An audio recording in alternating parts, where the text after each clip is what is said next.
In my past life, my younger sister snatched the imperial edict to enter the palace as a concubine. Yet she was no match for the palace intrigues plotted against by the empress. She met a tragic end, confined to the cold palace. I, however, married a dissolute young prince. After our wedding, he led troops into battle, and within just 3 years achieved remarkable military glory, wielding immense power throughout the court. After my sister's death, she pulled me into rebirth with her. This time, she willingly ceded the chance to enter the palace to me. My sister never competed with me before.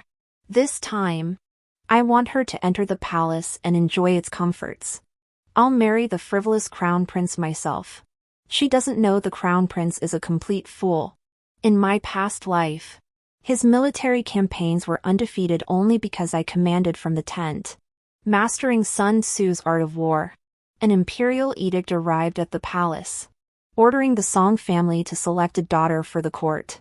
The Song and Shao families were also bound by a marriage pact. One daughter would enter the palace, while the other would wed the Shao family's heir.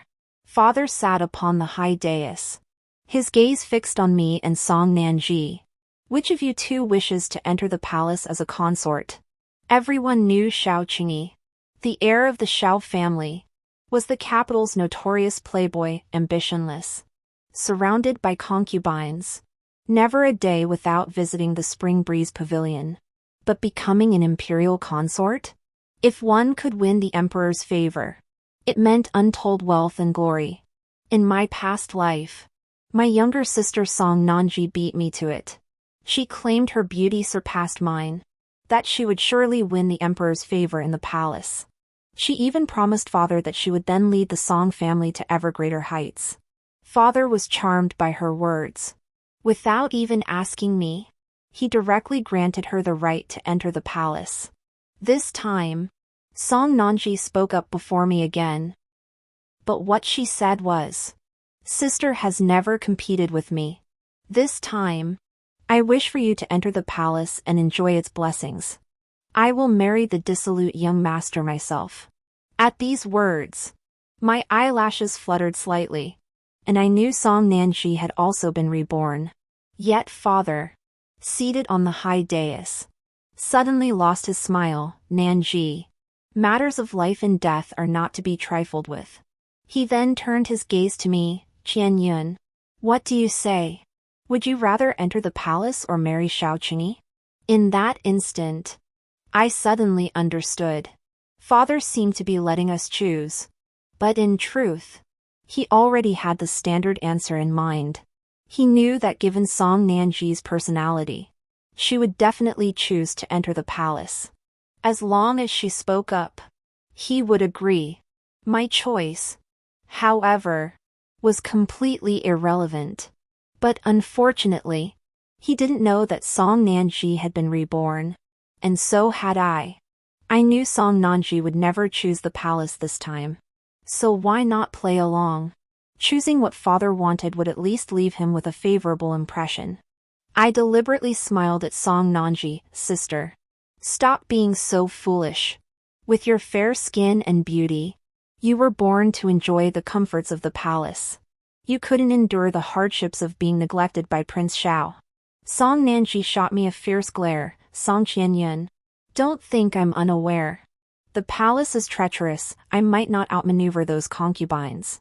But marrying Prince Shao means I'd be his sole legitimate wife. Though his conduct is questionable now, he'll mature. I believe in him." No wonder Song Nanji perished in palace intrigues last lifetime. She couldn't even keep this secret. I sneered inwardly, yet feigned concern as I turned to father. "Father, please reason with Nanji. With Prince Zhao's reckless ways, how could he ever protect my younger sister?" As if fearing I'd vie for his attention, Song Nanji rushed forward and clung to father, her voice sweet as honey. "Father, I'm marrying Shao Qingyi. I believe he'll change after we wed. I promise you, within 3 years, Shao Qingyi will achieve glorious military victories and become a general whose influence dominates the court." Father's gaze toward her held a strange look. Yet he couldn't resist her persistence and agreed. Standing in the main hall, I struggled to suppress the corners of my mouth from curling into a wild grin.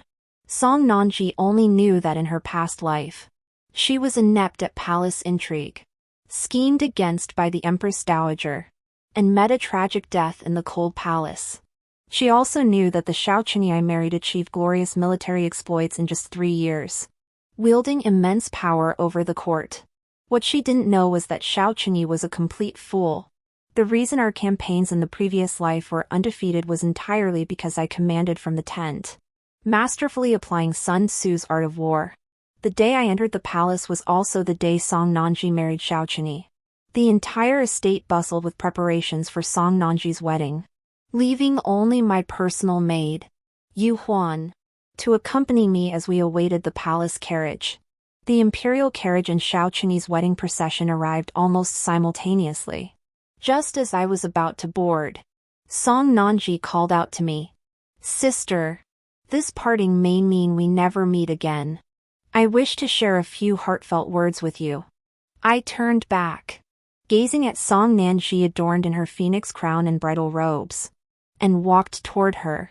Song Nanji leaned close to my ear and whispered, "Sister, the Empress adores peach blossoms. When you pay your respects tomorrow, wear a peach blossom in your hair. It will surely make you stand out from the crowd." Though her veil remained lowered, I could sense the faint smile playing at her lips. In my past life, Song Nanji's first misstep was presenting the Empress, who suffered severe peach blossom allergies, with a box of peach blossom pastries. The calculating Empress, fully aware of her allergy, deliberately consumed the gift. That night, the Empress suffered a severe allergic reaction, immediately alarming the Emperor, who was staying in Song Nanji's quarters. This move by the Empress caused Song Nanji to fall out of favor for months. In this new life, not only did Song Nanji fail to warn me, she even spread false rumors to frame me. Truly, she is a woman with a heart as venomous as a snake's. I smiled without a flicker of emotion, feigning belief in her words. "Thank you, sister. I shall remember this well." Song Nanji raised her arms to embrace me, feigning reluctance to part. "Sister, I look forward to the day we meet again." I knew exactly what Song Nanji anticipated, the day I met a miserable death in the cold palace. I lifted my lips in a smile. "Sister, I too look forward to that day. The day you meet your tragic end once more." After exchanging pleasantries, we boarded our respective carriages and bridal palanquins.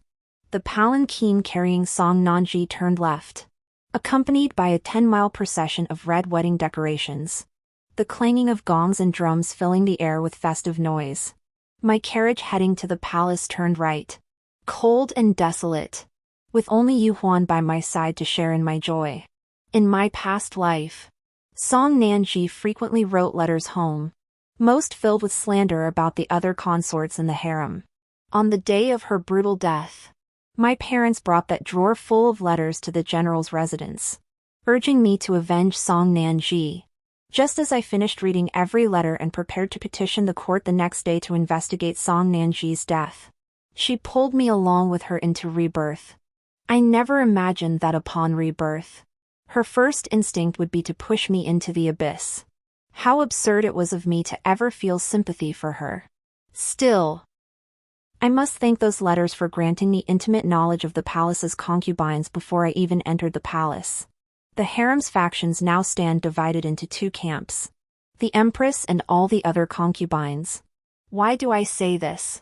Because the Empress equally despises every single concubine in the palace, maintaining no friendships with any of them.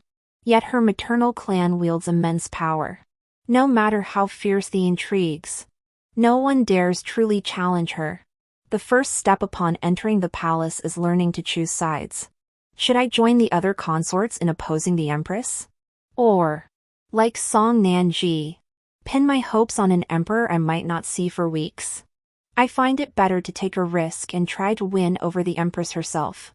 Perhaps the Empress wasn't as vicious as described in Song Nanji's letters. My father's rank wasn't high. So like Song Nanji in my previous life, I entered the palace with only the rank of noble consort. During my first month in the palace, I busied myself paying respects to the other consorts and building connections. Yet in all that time, the empress had never summoned us new consorts. So I took the liberty of visiting Fini Palace unannounced to pay my respects. Your humble servant, Song Qianyun, greets Her Majesty the Empress. May Her Majesty enjoy boundless health and prosperity. The Empress glanced at me and sneered coldly. Which of the new consort's confidants are you? Shall I guess? Consort Shu? Or Consort Ro? Neither. I came of my own accord. The Empress sipped her tea, still not looking at me. You have considerable nerve, remaining so composed in the face of this palace's suspicion. I offered a faint smile. Your Majesty's court is a place of profound intrigue. Those who approach must bring proof of their loyalty. Naturally, I brought my token of allegiance. Hearing this, the Empress finally showed a hint of interest in me. But not much. For she added, every year, newly arrived consorts come to curry favor with me. They promise me mountains of gold and silver, vowing never to betray my kindness. The Empress laughed coldly. As Empress, would I lack such things? Her Majesty certainly does not lack them. But, I paused for a second. Lifting my gaze to meet hers, what if I said I could restore Her Majesty's favor? Crash. In an instant, the teacup in the Empress's hand shattered at my feet. A palace maid, hearing the noise, hurried in. Your Majesty, are you unharmed? Seizing the moment before the Empress could dismiss me, I spoke decisively. If I fail to accomplish this within a month, I shall willingly throw myself into the well to atone. The Empress's expression shifted slightly. She raised her hand and dismissed the maid. Know thy enemy and know thyself, and you will never be defeated in 100 battles. In her letters from a past life, Song Nanji described the Empress as jealous. Essentially, she implied that as the sovereign's consort, the Empress lacked magnanimity, preoccupied only with vying for favor against the other consorts in the harem. That jealous demeanor bore no resemblance to the dignity befitting the ruler's consort. Alas, Song Nanji's understanding was incomplete. Xiao Qinyi once told me that the emperor and empress were child brides. When the emperor needed the empress's maternal clan's influence to secure his throne, he vowed to her that no matter how many consorts entered the harem, he would favor only her. Alas, a man's promises are the least trustworthy. Now, the one enjoying exclusive favor in the palace is Consort Shu, who entered 2 years ago, followed by Consort Ro. Naturally, the other consorts aligned themselves with the favored Consort Shu and Consort Ro, hoping to share in the scraps. The Empress refuses to share her husband with anyone, and she disdains everyone. Thus, I became her ideal partner because I have no desire for that fleeting favor. What I covet is the power of the Empress's maternal clan. After the palace maid closed the door, the Empress finally looked at me properly. No one has ever dared to make such a bold claim before this palace. Speak. Let me hear it. I stepped before the Empress and took a box of perfume from my bosom. This is an aphrodisiac perfume I personally concocted. Any man who smells it will be overcome with desire within moments. The Empress raised an eyebrow, taking the box from my hand. Such a precious thing, would it not serve you better to keep it for yourself? Why use it to curry favor with this palace? Because this servant does not wish to attend the emperor's bedchamber. The Empress paused, slightly startled. Among all the consorts in this palace, none desire the emperor's favor more than they. To say you do not wish to attend his bedchamber, you are the first to do so. I am serious, Your Majesty, for I do not love His Majesty. My heart belongs to another. The Empress's eyes darkened. Does noble consort Song realize what she is saying? Should I report these words to His Majesty? It would be a crime punishable by the extermination of 9 generations. Yet moments later, The empress seemed to understand. She examined the perfume I had given her, smiling as she said, "You truly are a clever one." Indeed. These words, capable of wiping out my entire family, are my pledge of loyalty. Holding the empress's weakness in my hand, I must naturally offer my own vulnerability. If I sought nothing, how could the empress ever lower her guard against me? Yet, the empress looked at me. Attending to the emperor's bedchamber is never something you can decide. It lies with His Majesty. I drew another small jar of perfume from my bosom. Your servant can concoct the passion perfume. And naturally, I can also create the indifference perfume. But if I do not attend the emperor, I shall lose his favor, and my days in the palace will become unbearable. So you wish to trade this perfume for my protection? Yes. And your servant possesses far more than mere perfumery skills. I've reached an agreement with the empress, though I did weave a few minor lies. I have no true love, I covet only the empress's influence. Nor did I concoct this ointment myself. It was taught to me by exquisite dancers from the western regions during my past life's campaigns against Shaoqini. But such details matter little. Those who achieve great things pay no heed to trifles. Upon returning to the palace, I heard the emperor had spent the night in the Phoenix Grace Palace that very evening. This news sent shockwaves through the entire harem. Until then, it was tacitly understood that the empress's quarters were merely where the emperor dined. He hadn't spent the night there in ages. Rumors began swirling throughout the harem. Some said the empress was riding high again, while others claimed Consort Shu and Consort Ro were falling out of favor. Consort Shu, however, remained unconcerned, continuing her afternoon tea appointments with Consort Ro as usual. After feasting on flowers for so long, one inevitably craves the taste of cow dung. The empress is old and fading, His Majesty merely comforts her. Tomorrow, he'll come to our sister's palace. His Majesty has favored me alone for 3 years. What harm is in letting her be empress for one night? A storm of intrigue and bloodshed quietly brewed within the harem.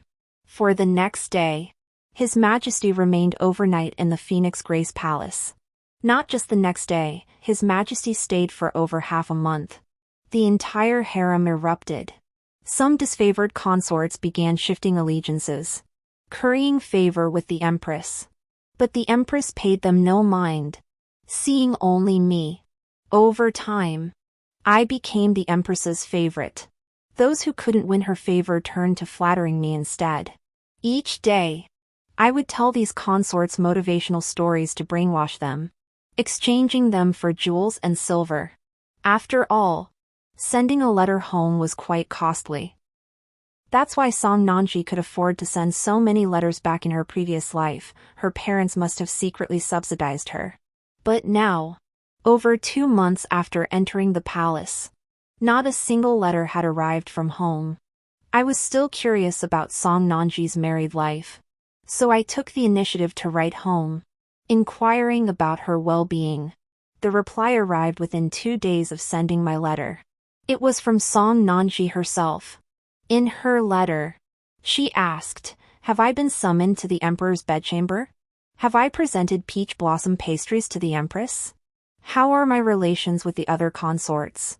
She also inquired, how might I persuade Shaoqini, who remains obsessed with the pleasures of the Spring Breeze Pavilion since our marriage, to lead the troops into battle?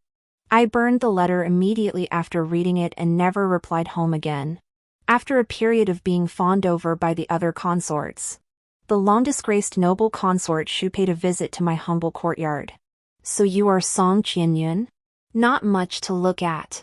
This was my first encounter with Consort Shu. Her head was adorned with jeweled hairpins and crowns, her court robes woven from the finest gold thread. Every smile and frown captivated the heart, her eyes sparkled with innate allure. No wonder she held the emperor's exclusive favor. I immediately knelt. "Your servant greets Consort Shu. May the consort enjoy boundless health and happiness." After kneeling for a moment, Consort Shu seated herself before me, showing no intention of signaling me to rise. I clutched my skirt hem tightly. Not even the Empress had ever made me kneel this long. This Consort Shu was truly sharp, thankfully. I hadn't chosen her as my patron. Want to rise? Consort Shu asked lazily, swirling her tea. I looked up at her. Yes. Consort Shu smiled faintly. If you wish to rise. Tell me this, what secret did the Empress share with His Majesty that he has kept her by his side night after night? I have investigated. Ever since you visited the Empress in Fini Palace, His Majesty has been like a different man. These past 2 months, his visits to my chambers have been few and far between. Consort Song, what exactly did you teach the Empress? My legs had gone numb from kneeling, so I stood up abruptly. Your Highness, what's in it for me after I help you? Consort Shu raised an eyebrow. If you can be of use to me in the future, I'll give you double whatever benefits the Empress could offer. My gaze fell on the golden hairpin atop her head. I must say, I'm quite fond of that golden hairpin on your head. Consort Shu. Princess Consort Shu concealed the disgust in her eyes, removed the golden hairpin from her head, and smiled as she pressed it into my hand. If you like it, my dear, take it. The deal with Princess Consort Shu was sealed with the exchange of this golden hairpin. I retrieved the box of perfumed ointment I used from beside my bed and handed it to Consort Shu. With this ointment's aid, I'm certain your Highness will soon reclaim the Emperor's favor. Consort Shu was overjoyed. Clutching the ointment, she immediately prepared to storm the Phoenix Grace Palace and reclaim her position. After Consort Shu departed, I toyed with the solid gold hairpin in my hand for a moment before instructing Yu Huan to deliver it to the Empress's palace. The days that followed were spent waiting for Consort Shu to come knocking. After all, the perfume I gave her was designed to suppress desire. Within just 7 days, several jokes about Consort Shu began circulating throughout the palace. Consort Shu publicly attempted to claim the Emperor, only to be politely refused. Consort Shu fails to keep the Emperor overnight. His Majesty escapes to Fini Palace in the dead of night. Consort Shu falls completely out of favor. The imperial couple's affection deepens. I had been too careless, assuming Consort Shu would confront me openly. Instead, while admiring flowers in the imperial garden, I was drugged and carried off to her palace. Consort Shu poured a cup of hot tea onto my face, then ordered a palace maid to slap me. Song Qian Yun, how dare you mock this consort? I woke up, looked at Consort Shu, and smiled, continuing to provoke her. Your Excellency jests. What doesn't suit you perfectly suits the Empress. Have you ever considered it might be your own fault? Consort Shu flew into a rage, hurling the teacup in her hand straight at my face. I didn't flinch. The jade cup struck my temple, shattering instantly as crimson blood seeped from the wound. Consort Song, she growled. If you tell me the truth now, I may spare your life. You must understand, this palace holds a far greater standing in His Majesty's heart than the Empress. She only ascended to her position by relying on her brother, the general of the state. But with recent border unrest, her brother will soon lead troops into battle. I hear the Northern Chang have brought tens of thousands of elite soldiers this time. Whether the Empress's brother will return alive. How dare you? Matters of the imperial court are not for you, Consort Shu, to discuss. The doors to the noble consort's chambers swung open, revealing the Empress in all her majestic dignity. Consort Shu shot her a sidelong glance, showing no intention of rising to pay her respects. Consort Song certainly commands great influence. I've only had you as my guest for half an hour, and already Her Majesty the Empress has come calling. The Empress motioned for a palace maid to help me up from where I knelt on the floor. I wonder what offense noble Consort Song committed against noble Consort Shu to provoke such a vicious act of disfigurement. Secret rivalries for favor are naturally not discussed openly. Noble Consort Shu sneered coldly. Fixing her gaze on me, noble Consort Song stole one of my golden hairpins. I was just sending people to search her palace. Does Her Majesty intend to protect even a common thief? The empress raised her hand, signaling a maid to present the item to the noble consort. Is this the golden hairpin my sister lost? Look at your memory, you left it here during your last visit to my chambers. Noble Consort Shu took the hairpin from the maid, a flicker of malice in her eyes. She lunged at the empress, brandishing the pin. Shin Ronghua, have you and Song Qianyun conspired against me? If I don't teach you a lesson today, do you truly believe I fear you? Enough! Just as I rushed forward to shield the empress, the emperor, who had stood at the hall in trance for some time, quickly stepped inside. Consort Shu, it seems I have indulged you too much lately. A palpable sense of oppression descended as the emperor's voice grew as cold as ice. Effective immediately, Consort Shu is stripped of her authority to oversee the 6 palaces. The ledgers in her possession are to be returned to the empress. Consort Shu, who had been outmaneuvered by the empress and me, stood frozen in place, still unable to comprehend what had happened even after the emperor had walked far away. Stripped of her authority over the 6 palaces, she had now fallen completely out of favor. The empress and I returned to the Phoenix Grace Palace together. The imperial physician tended to my wounds, and as soon as the empress closed the door, she began examining Consort Shu's accounts. After the physician left, I approached the empress. Your Majesty, did you scheme to win favor and set a trap for Consort Shu just to retrieve those ledgers? The empress closed the ledger and looked at me. Or did you think this palace's rivalry was merely about that little marital affection with His Majesty? From the moment I ascended this phoenix throne, I understood long ago that His Majesty is not solely my husband. Nor am I merely His Majesty's wife, I am also the empress of this nation. This palace can tolerate other consorts receiving favor, but this palace absolutely cannot tolerate anyone bringing disaster upon the nation and its people.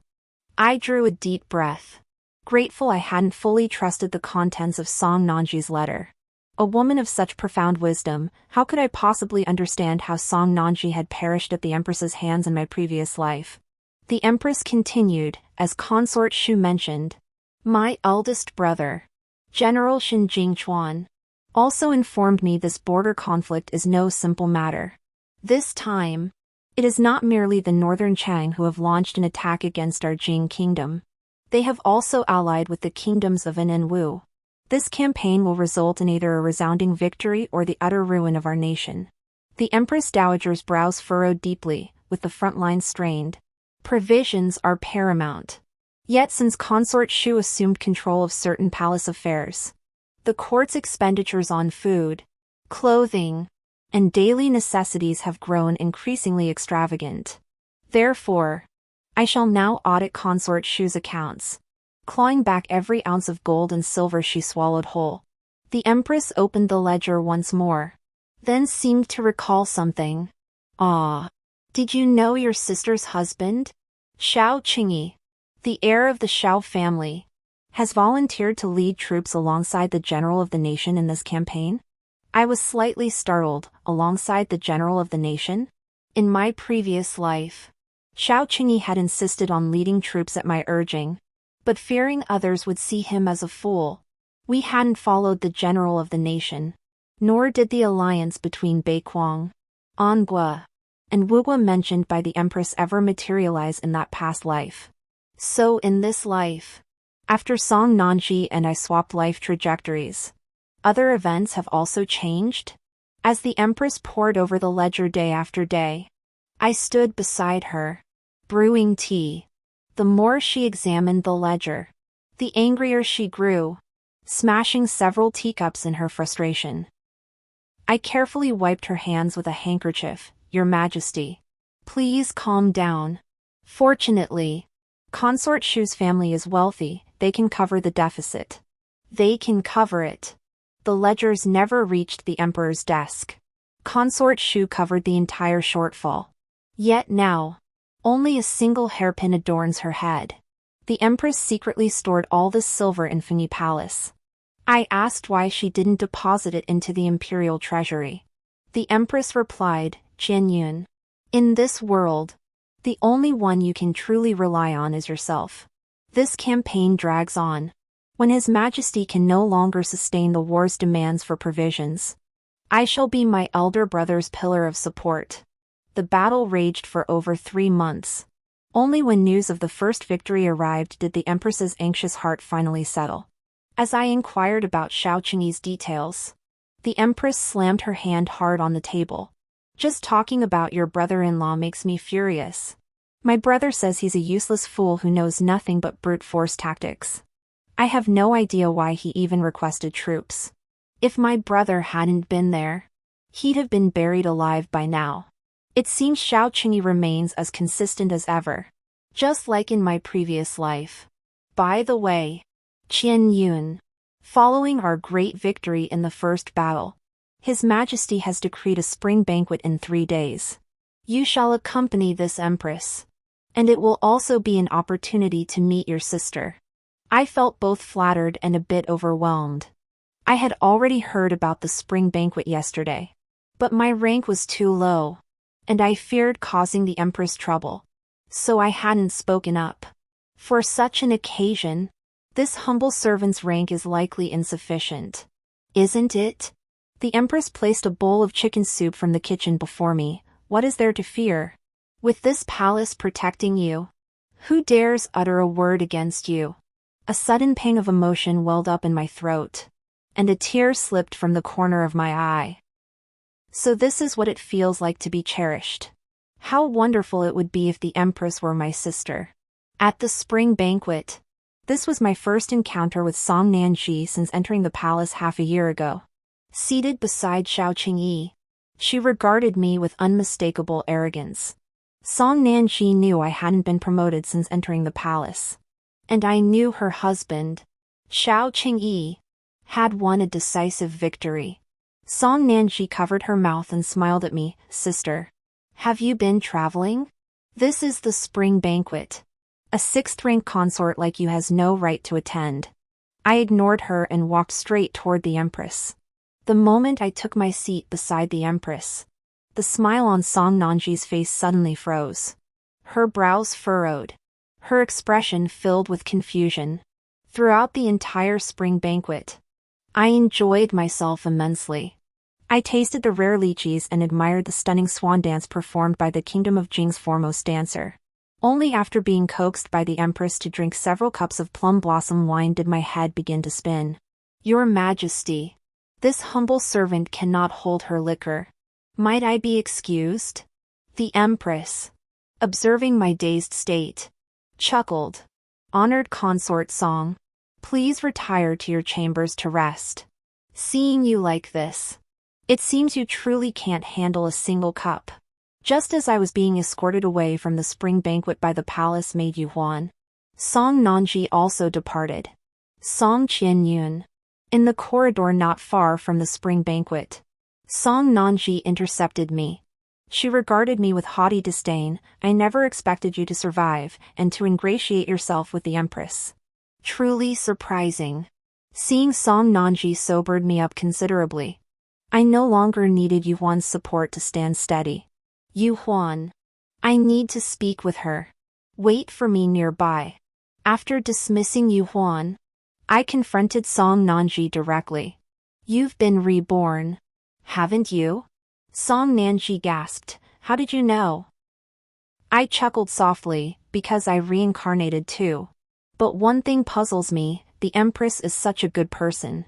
Why did she scheme against you in your past life, forcing you to die miserably in the cold palace? Song Nanji sneered coldly. You're close with the Empress now. But I died at her hands in my past life. So you still fear her, right? You're trying to pry information from me. Why should I tell you? I can trade you a secret. Song Nanji raised an eyebrow. What secret? I leaned close to her ear and whispered, I'll tell you this, Xiao Qingyi is a complete fool. In my past life, his military campaigns were only undefeated because I sat in command, serving as his strategist. Song Nanji flew into a rage, reaching out to yank my hairpin. Song Qianyun, what nonsense are you spouting? I know you're jealous that I married Xiao Qingyi in this life, but you don't need to invent such lies. A delicate woman who's never set foot on a battlefield acting as a military strategist? What a joke.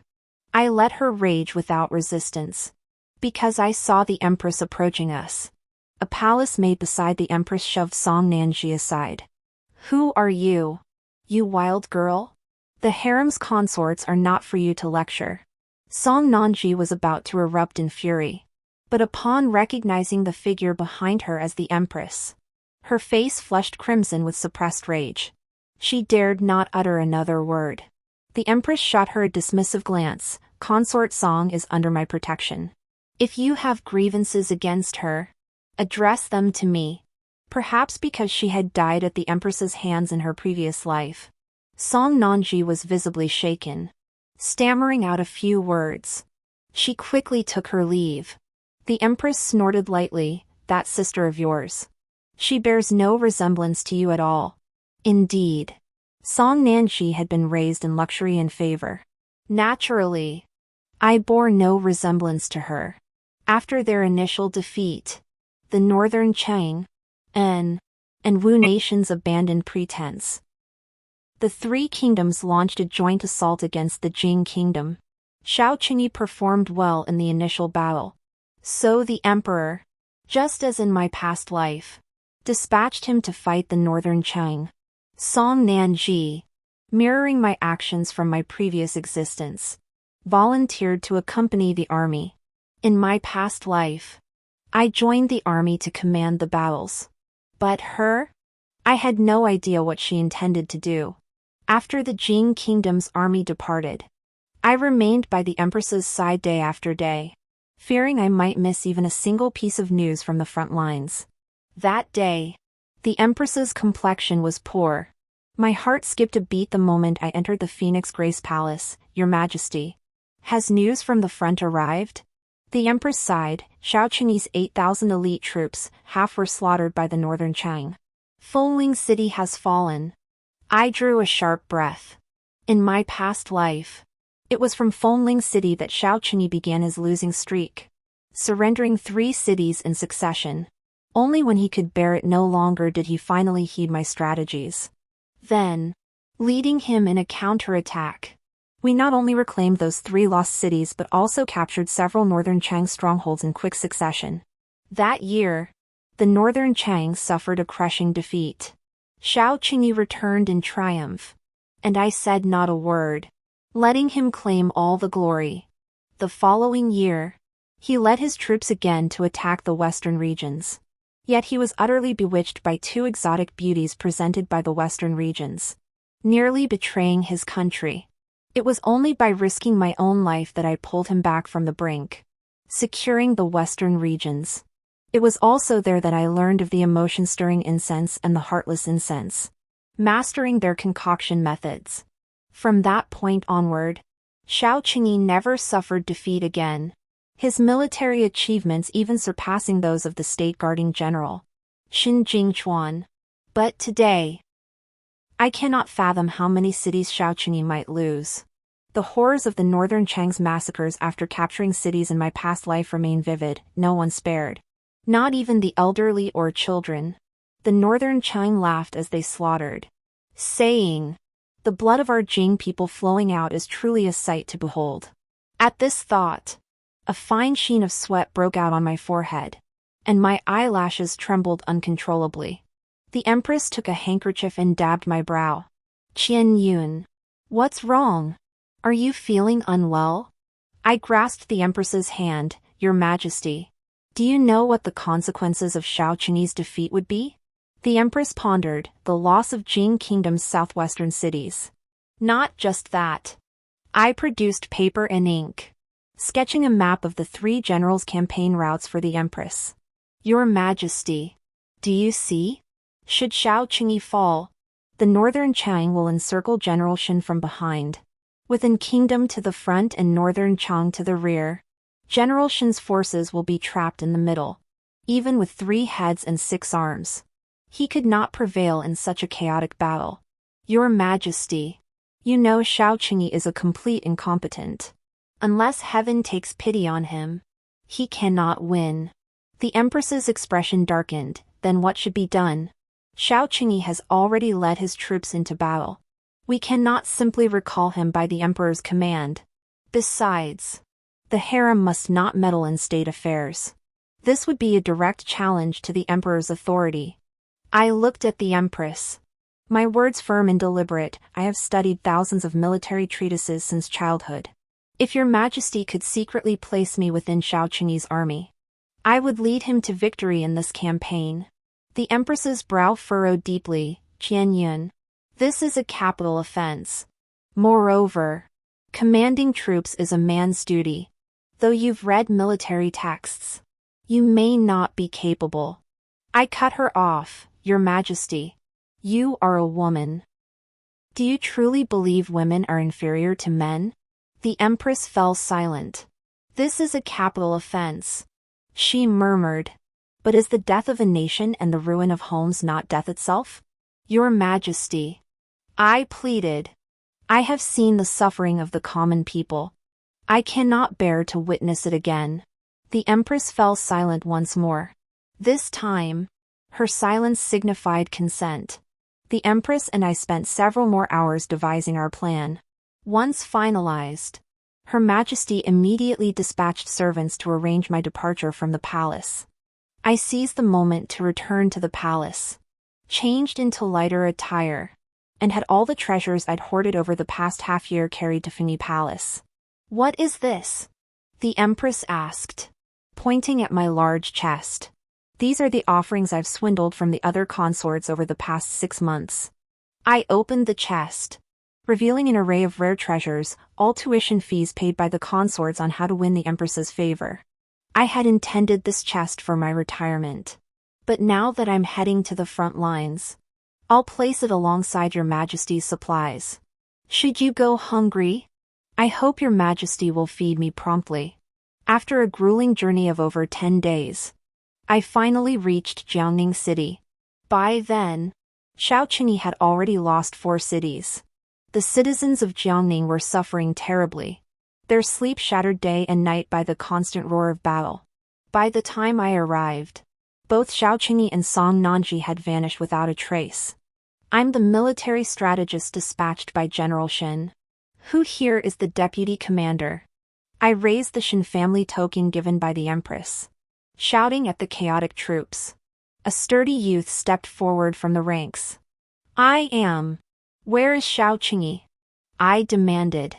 The deputy commander scratched his head. General Xiao seems to have fled with Lady Xiao. Fled? After losing just 4 pools. Xiao Qingyi deserted? General Xiao said he couldn't win. He didn't want to die. So he told us to hold the line here. He's waiting for us at the next city with Lady Xiao. What do Xiao Qingyi and Song Nanji think the people's lives are? Fury made my hands tremble as I pointed at the youth.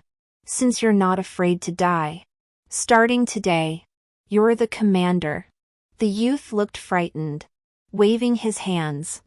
I can't do it. Military strategist. My gaze hardened, leaving no room for refusal. That fool Xiao Qingyi managed it. Why can't you? The next night, I led the remaining 3,000 elite troops and launched a surprise attack on the northern Chang. In just 7 days, I led Xiao Qingyi's army back to Fengling City. When news of our consecutive victories reached Xiao Qingyi, he returned in a panic, dragging Song Nanzi along. Standing atop Fengling City, I refused to open the gates.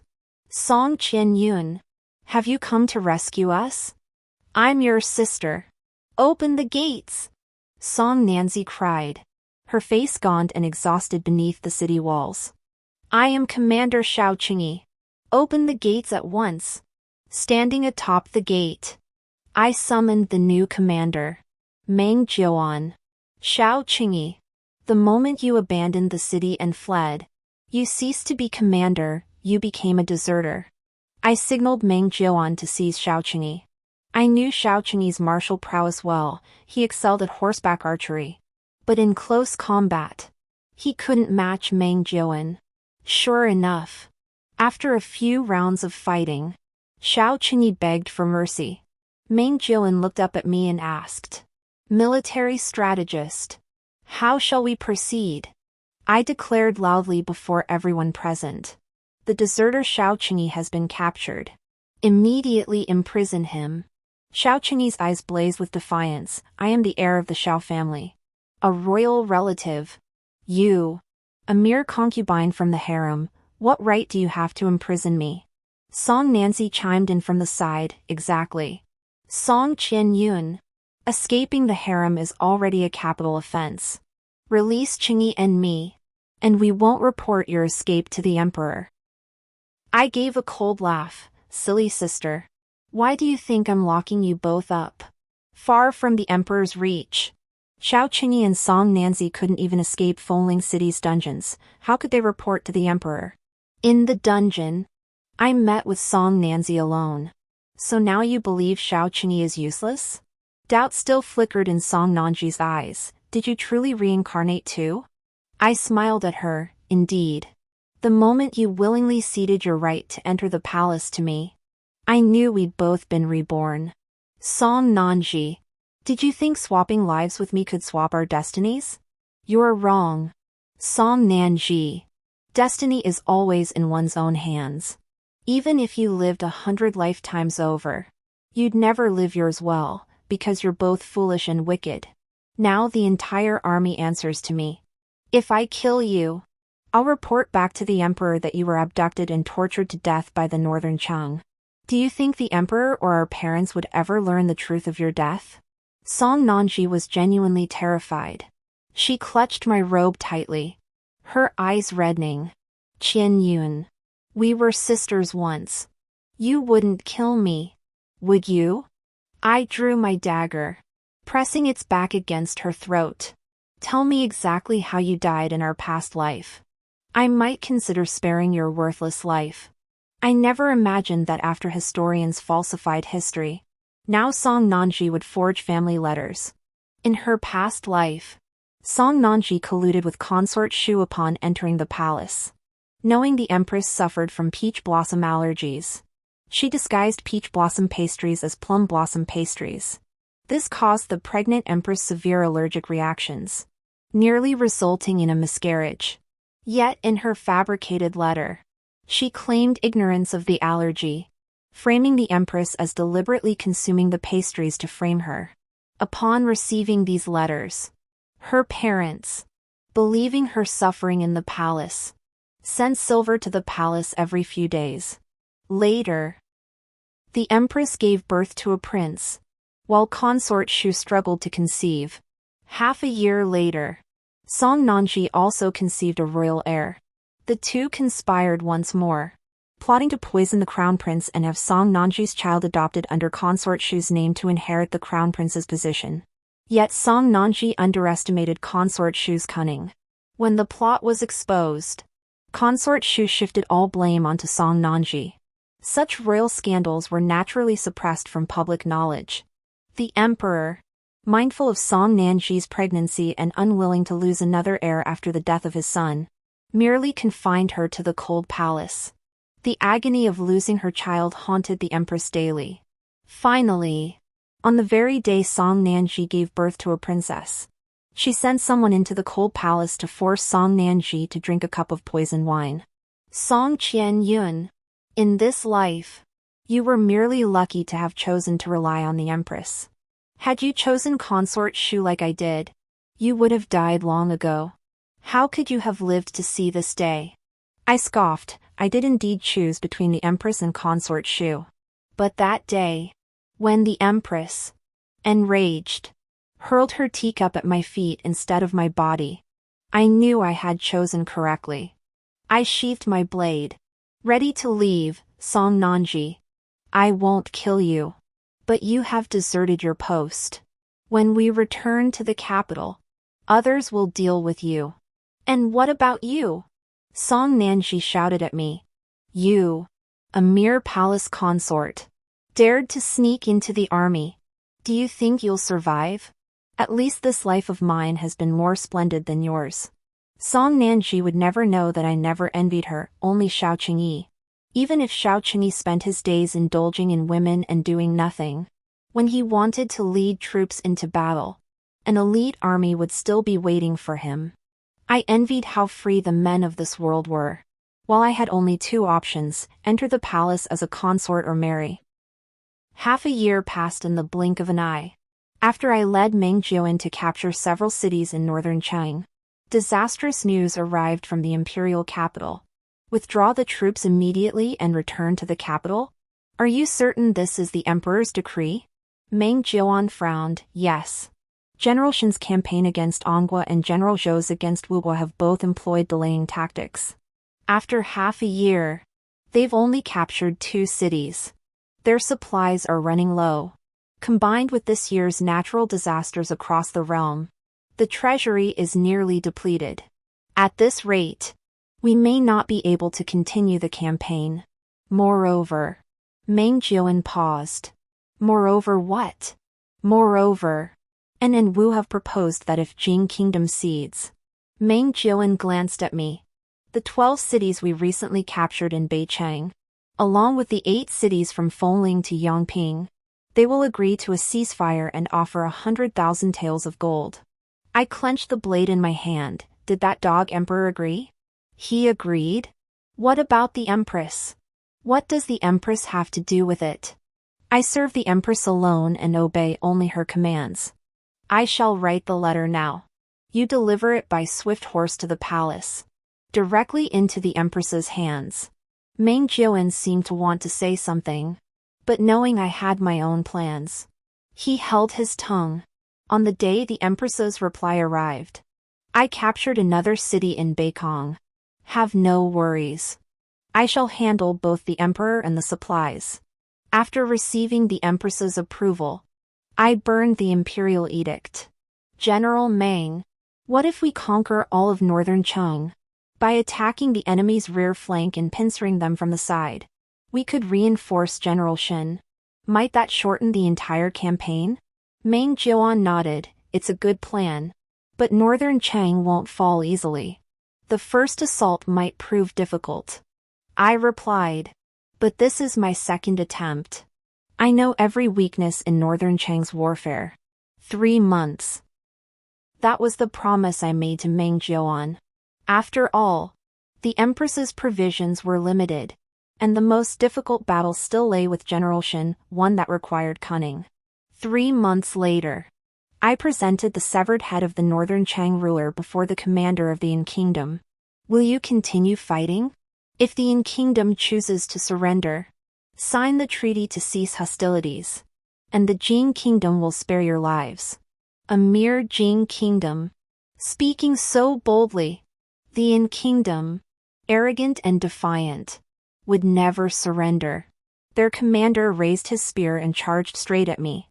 But halfway there, he froze in shock. The soldiers behind him hadn't followed his pace, and he found himself alone, deep within our Jing kingdom's army, facing encirclement. North Chang lies above Yin kingdom, with a river flowing past their encampment. Where there's water, soldiers and horses must drink. I had men lace the upstream waters with a dope. Now Yin kingdom's troops lie dazed and collapsed. The only one still lucid might be their commander, who likely bought water from town. Even with divine prowess, one man cannot withstand 1,000 troops. We captured the Yin kingdom's commander, and their third city fell. Yet the day after seizing that city, General Shen informed me our supplies had run dry. I wrote to Her Majesty, but no reply came for ages. Has something happened to Her Majesty? I asked Shen Jingchuan. Shen Jingchuan fell silent for a long time, saying nothing. I began traveling between towns and cities to borrow provisions, even pawning Song Nanji's jewelry to sell. Song Nanji wept in the dungeon, vowing to make me pay once she was free. I shoved a rag into her mouth. The soldiers outside are starving to death. Don't be so stingy with your trinkets. Our rations dwindled from 3 bowls of white porridge a day to just 1. The soldiers grew gaunt and emaciated from hunger, and I dared not order them into battle lightly. We held out in Weiyang city of Anghua for 3 months before Meng Jiuan finally spoke to me. Military strategist, he said. The emperor is forcing us to cease hostilities and return to the capital. I gripped my brush tightly. Cities won with the lives of our soldiers, and that dog emperor says we should just hand them over? Why doesn't he give his own life instead? If we surrender the city today, tomorrow we'll surrender the kingdom. If we die anyway, what if we win? And so, through my insistence, we held out another month. Finally, just as I prepared to return to the palace myself, the supplies arrived. I exhaled deeply and wrote a reply to the empress. After our troops were fed and rested for several days, we launched a preemptive assault on Angwa's fourth city. After half a year of relentless warfare against Angwa, they finally surrendered. As for Wugwa, they had already withdrawn their forces upon seeing the tide turn, leaving only Angwa to fight us. With Angwa's surrender, the northern Chang were utterly defeated. Only upon returning to the capital with Song Nanji and Xiaoqing did I discover the emperor had passed away. The empress claimed he died suddenly of illness. But I had my suspicions. Had the emperor lived, the front lines would never have received their supplies. The empress placed the son of Consort Jing on the throne, ruling from behind a curtain seated behind the young prince each day. I was puzzled. There was a Consort Jing in the palace? How had I never seen her? The empress smiled. Consort Jing is frail. She rarely leaves her chambers throughout the year. Then does that make me the grand consort? No. The empress presented an imperial edict. I immediately knelt to receive it. By the mandate of heaven, the emperor decrees, Song Qianyun, daughter of Song Genli, is hereby appointed as the first female strategist of the Jing kingdom. I froze in place, hesitating to reach for the edict. What? Dissatisfied? This palace has decided to amend Jinggua's laws, granting women the opportunity to hold official positions. A woman serving as a strategist? Truly unprecedented in Jinggua. But this novelty was not the only change. The empress had established female counterparts for every official post traditionally held by men. In Jing kingdom, merit alone determines one's position. On the day I donned my official robes for court, Song Nanji took her own life in the dungeon. Truthfully, I never sought revenge. By Jing kingdom's laws, she and Xiaoqing would have served 10 years and walked free. But I suspect she may have wished for another chance at rebirth. Alas! This time, there was no such opportunity. The end.